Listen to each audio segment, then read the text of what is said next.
That's astonishing. It's absolutely world class. Drama from day one. This is the league we want to watch. Only football can make you feel like this. I think it's all over. It is now. Tom, you want to lead us off? Yeah. I mean, my trash talk just after the Champions League and looking at the La Liga teams, I just want to, so I've got 3 people to trash talk. Oh, wow. But it's basically La Liga, right? It's Arturo Vidal, I don't even know his first, Jimenez from Atletico Madrid, and Jordi Alba. Because everything that didn't get, Jordi Alba, first of all, threw the ball at the ref. Yeah. Come on. Like, he's 31 years old. Grow up. You're losing to a much better team. And the guy was fouled, quite clearly fouled, by like very obvious foul. He would have known that he stamped on his foot. And Jimenez was getting in the ref's face, like wagging his finger in the face. And Vidal was doing the same thing at the end there. It's just, I really hate to see that. And I hate the fact that they dive every chance they get. Oh, my goodness. And they roll around like they've been shot. And I just hate that. And I'm really glad Atletico got beat. I can't stand that team. Yeah, I couldn't stand it either. It's just like, it's almost like when you're playing, when you're playing pickup soccer, when you're playing, off the wall or whatever, and you play those teams that just moan and whine about any little touch or just like fall over like when the wind blows. It just takes the fun out of it when you're playing and when you're watching too. Yeah. I think it's because that's all they can do. Like, they have to get that foul just to be able to advance the ball to even that point. Like, they're bringing in all these premier guys, quote unquote. Joao Felix is going to be a stellar player, but like, Morata and Costa, they're not the answer, and that's as good as they can get. And they have to do those fouls and those dives just to advance the ball, from what I've seen with my experience with dealing with Letty. Yeah, and like, I'll give them the fact that they defend well and they all defend as a unit and stuff, but you've got to score goals. And Joao Felix, great player. Oh, yeah. Really think he's a great player. Nothing compared to Kylian Mbappe, but great player. And at a similar age, kid's got nothing on Mbappe. He doesn't change games the way Mbappe does. He doesn't go and lead his team to a World Cup win like Mbappe did. But again, he was going down really easily as well. And come on, like at some point, at least try and play a game fairly. Yeah. So yeah, and I've noticed it with Barcelona as well. With the exception, I must say, of Messi. Yes. Messi stands on his feet until he literally gets shoved over, or there's 3 guys around him, and he's like, "Well, I'm not going Napoli anywhere." goal. Yeah. Yeah. Like, fair play to Messi, and that's why I rate him so highly. But the rest of them, and De Jong doesn't go down very easily. Very gifted player on the ball, but the rest of them are just shocking. It's funny you mentioned those two, because they said that there was a report anyway, kind of what you were talking about earlier about how everyone's on the chopping block. They said everybody except Messi, De Jong, Langley, and Andre Ter Stegen are up for sale. Yeah. Like, if somebody calls, they're gonna answer. Yeah, oh, man. I think they should. And I just think it's La Liga football isn't as dominating as it once was, and they've got to look at themselves in the mirror and make some changes, because they're being bullied by these teams coming in. Yeah, 2 years ago, Leipzig versus Atletico Madrid, there's no competition there. But has Spanish football really evolved? No, it hasn't. And that's part of the issue. And Diego Simeone does not... He's a decent manager, but you know what to expect when you play against a Diego Simeone team. And that's that they're going to sit back and... I hate the fact they get in the referee's face. Yeah. I just at least respect the referee. If you don't agree with a decision, I know you're in the moment and you're heated, but just take a step back and realize what you're doing, and you're making yourself look like a prick in front of millions of people. And not only that, you're making yourself look like a sore loser. Who wants a sore loser on their team? No one. So Yeah. that's mine. What about Josh? Let's go to you, man. Yeah. Mine is the Barcelona board, mainly Joseph Bartomeu. I Yes. think his first red flag is that his middle name is Maria, and he just doesn't have a spine. The main thing is just some of the big mistakes, just mistake after mistake, and the glaring number is that in 6 years of transfers, he's spent over 1.1 billion euros. What? And it's the most expensive squad probably in history. The wage bill is the highest in the world. Mistake after mistake. And then, like, to age out these players, you have to have a backbone to be able to do it. And I know it's hard, but at the same time, you sent Xavi away. You sent Iniesta away. You Victor Valdez, you sent him away. Like, you sent away some of these main guys. But you're going to let Jordi Alba stay? You're going to let Rakitic stay? You're going to do all this stuff? And, Messi and Suarez, that's a big issue. And, maybe that changes because Ajax are in the running for Suarez. They really want him for some of their plans. Yeah. And so there's part of that. But going back to this, man, like, Bartomeu has basically blamed everybody except himself. He put all this fault on Valverde. He put all this fault on Eric Albiol with all of his decisions. But I'm pretty confident that he's pulling a lot of the strings and he doesn't want to do any of this. One thing that also happened was that he spent 1 million euros from La Masia's budget to a social media third party to bash his own players and through the media. That's crazy. Yeah, that's mentally crazy. Literally mental. Like, he's just doing everything wrong, blaming nobody but himself. But I'm an eternal optimist, so I kind of see that, his term is coming to an end. They actually announced that they're going to do elections in March. So there's going to be some new people, and basically kind of what they're looking at is Xavi to be the main coach. Each team that's trying to go for the presidency and the board, they want Xavi as the main guy because kind of what Brazzo was saying about Lampard, like not having those tactical experiences. Xavi's getting that right now. He's winning trophies with Qatar. And so he's gaining that experience. And one thing that you were talking about with the tiki-taka and everything like that is Xavi is an absolute disciple of that. He did it for 20 years. And during the Champions League final, I'll just tell a quick little story. The Champions League final, Luis Enrique against Juventus, he was like, guys, what's the worst thing that can happen? And he ended up saying, well, the worst thing that could happen is you're Juventus and you're playing up against Messi, Suarez, and Neymar, blah, blah, blah. But Xavi answered and said, the worst thing that could happen to us is that we abandon our style. And essentially, through all of that, like, he knows what it takes. It's going to be a good long-term thing. It's just right now we have to get out of this and we have to make the right decisions for the club.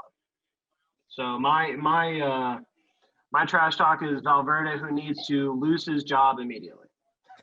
Yeah. Nice one, man. Steve-O. Yeah. I mean, I'm on the same boat with you with Atletico Madrid. I think Diego Simeone has everybody conned into believing that Atletico Madrid is the underdog.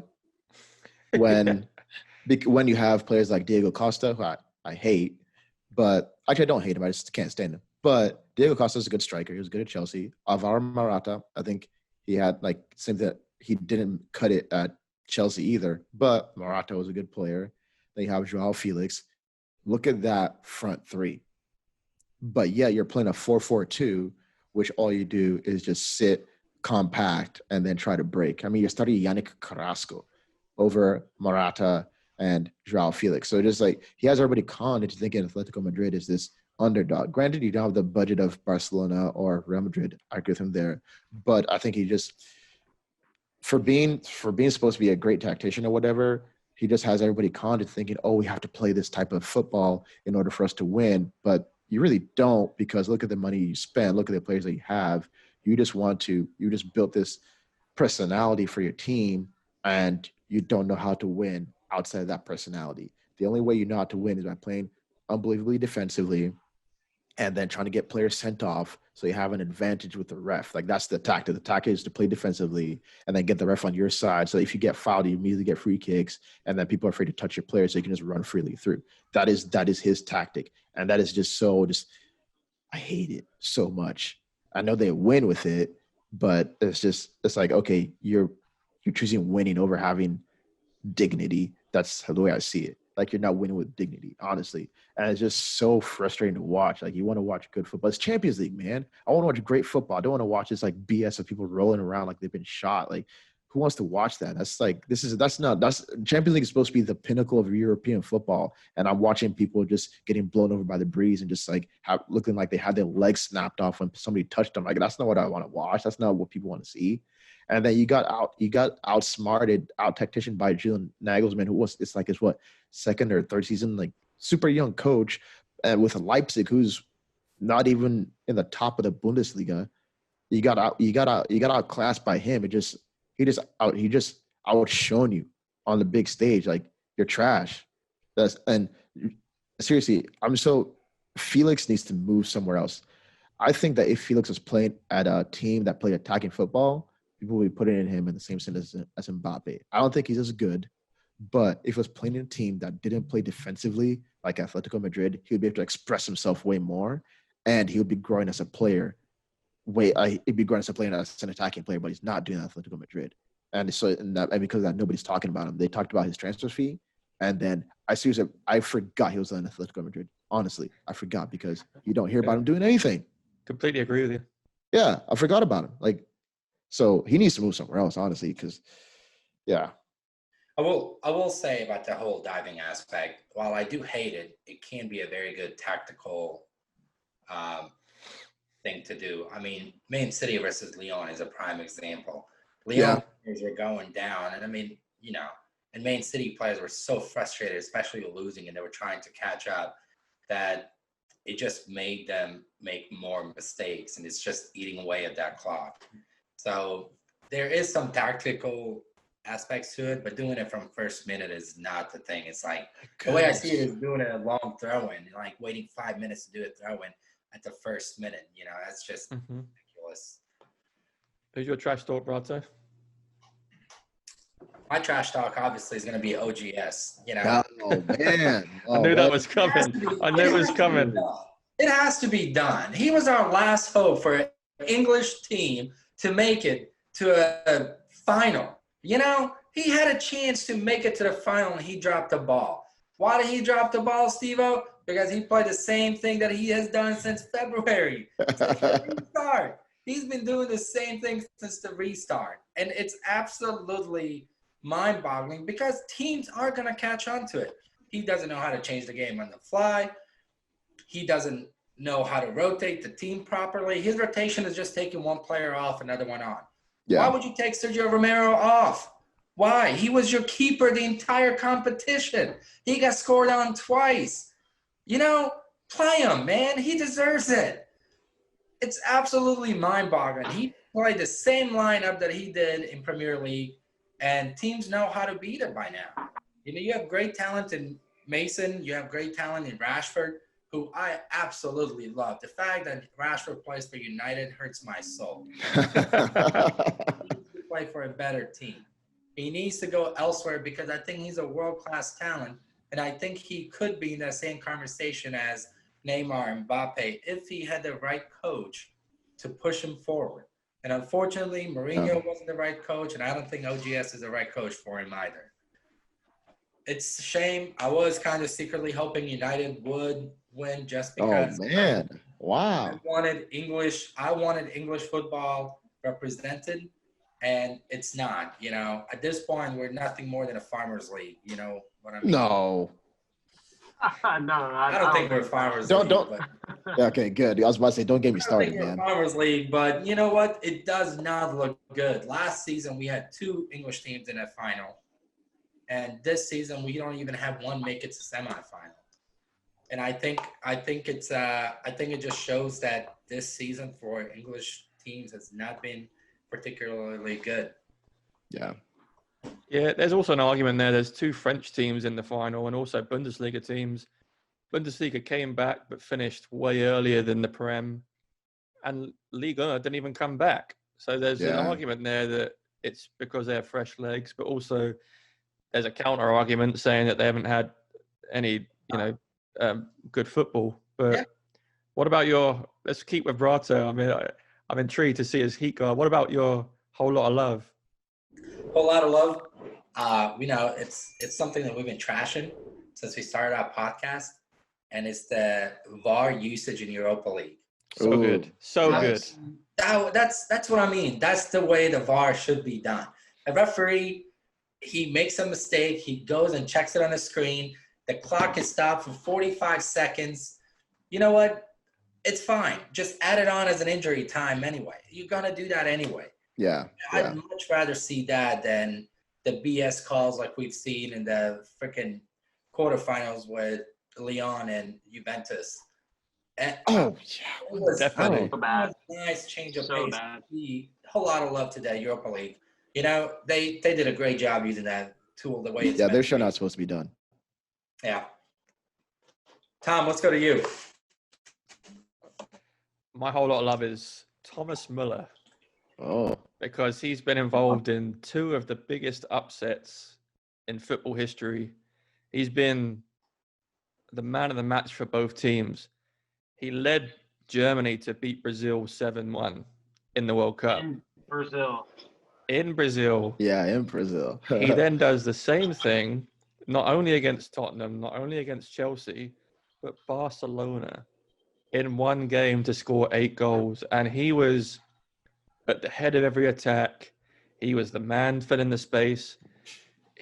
Very unselfish player, but he also, I don't think I've ever, I think it was Brato said earlier, I don't think I've ever seen a player that can read the game like him and move into the right space in the right time. He's an absolute master at it, and he should be up there as highly as we're speaking about Kevin De Bruyne. One of the best center attacking mids in the world. His spatial awareness is second to none, and he helped smash Barcelona, which who would have thought that last week? In all honesty, we all thought it was going to be a close game. But yeah, a whole lot of love to Thomas Müller. I think he's hugely underrated. Yeah. Is it just me, or does he look like he's 45 years old, but he's looked like that for 10 years? Yeah, he looks like he smokes 20 cigarettes a day and goes and has a pint at the end of work, Oh, man. Yeah. He does. He does. What about you, Josh, let's go to Stephen? you. Oh, Josh, yeah. I would a whole lot of love for me to PSG actually. I think that they to overcome that 1-0. I know it's just one goal, but you knew that the writing was on the wall. Everyone thought they were going to lose. Everyone's talking about this curse. The commentators were saying every year, each result from Champions League, just everyone expected them to lose. Neymar's missing chance after chance. It just doesn't look like it's going to be their day. And then it was actually a mishit by Neymar for Marquinhos to score that first goal. And then just the floodgates opened and they kind of mentally showed that they could do it, which compared to the other major teams that couldn't get it out of that stage, that's big kudos to them. It's true, man. I agree. Fair enough. People, let's end it with the best, but not the least. All right, so my whole lot of love is for Diop Upamecano. So Yes. Dude, he showed. So earlier in the transfer window, there were a lot of teams that were linked to him. I don't know if you guys remember that at all. There were a whole bunch of teams linked to him, but he's like, nah, I'm at Leipzig. I'm gonna play here. And then, so first, I have respect for that because he's just like, yeah, I'm playing Champions League right now. Don't even talk to me. Like, hold the phone. Yep. Like, get out of my face. So, and he's very young. Like, he's not even. I don't think he's 21 or anything like that at all. So first off, he's super young. He's a defender, which makes me like him even more because I value defenders way over like strikers, but it's a whole other topic. Yeah, but 21 years old. 21 years old, right? 21 So, years old. The guy he reads the game unbelievably well from the back. I don't remember him really making any mistakes. he would carry the ball at the right time. He'd carry the ball up the field and get the ball to the wing, carry the ball up, pass it out, distribute really well, not get dispossessed. When they were attacking, he was in the right spot at the right time. Like you said, Tom, he adjusted to Joao Felix properly. He read the runs. And then he had the one where, I forget which Atletico Madrid player it was, where the guy's in the box. He runs up to him, stops in a dime. The guy dives, and he's like, "What are you doing on the floor, man?" And the guy gets booked for oh my goodness. I was just dying laughing. I was like, he just read you like a book. He's like, "Oh, I know what you're gonna do, man. You can't trick me." And it's just like, dude, that is absolutely perfect defending. You know exactly what the striker is gonna do, and you're so confident to do that in your box. Because if you mess up in the box, like that's it. But that confidence to know that, you know what, I'm gonna let you go through because I know you're gonna dive. Oh, you dove? Huh. Big time composure. Yeah. What a surprise! I knew what you were gonna do. Like you just played him. I just pulled him up on Google as well, and after that performance, Real Madrid, Barcelona, Bayern Munich, Chelsea, Man City, Tottenham, Arsenal, Manchester United are all in for him. Dude, of course. Why would you not be? Are you kidding me? World class. I do have a question for you then. Okay. Harry Maguire is worth $80 million. How much do you think he's worth? He's priceless, mate. 140. Oh my goodness. Well, his release cost is $40 million, so that's how much he's worth. Man United is willing to pay $80 million for Maguire. You think they're gonna pay for him? So, I think we would play his release clause. So, okay, all right. Harry Maguire is only $80 million because Leicester didn't need to sell. He's English, and we need a top center back. That's why we paid $80 million. But And the market was messed up then. They said what? The market was really inflated. Yeah, it's because all over the place, Van Dijk had just gone for 75. But if we're just gonna act like that doesn't exist, and we're just gonna use Harry Maguire as evaluation, I would say 60 million, but only because he's younger and not proven the Premier League. That because of that. I think it would obviously. I think that if Upamecano came to Premier League, he would definitely be better than. Well, I don't know. I can't say he'll be better than any defender, but I think he has the potential to do that. I don't see why he wouldn't.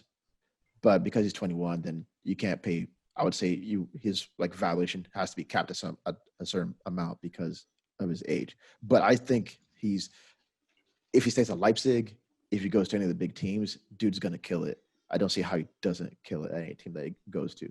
Yeah, he's amazing. He's the best defender I've seen in a long time. Yeah. Not just for defending, his spatial awareness, as you said, his composure in the box against Joao Felix, very tricky player to play against. Just completely marshaled him to the side, played him out to the wing. They had nothing. And I wouldn't be surprised if he does the exact same thing to who plays up front for PSG? Icardi. Yeah, Cardi. Yeah, I wouldn't be surprised if the same thing happens to Icardi. So, I'm glad you chose him, man. He was on my list as well. Oh, nice. Good one. Well, that's it for this podcast. Give us a listen on Spotify, YouTube, SoundCloud, and we'll get back to you next week.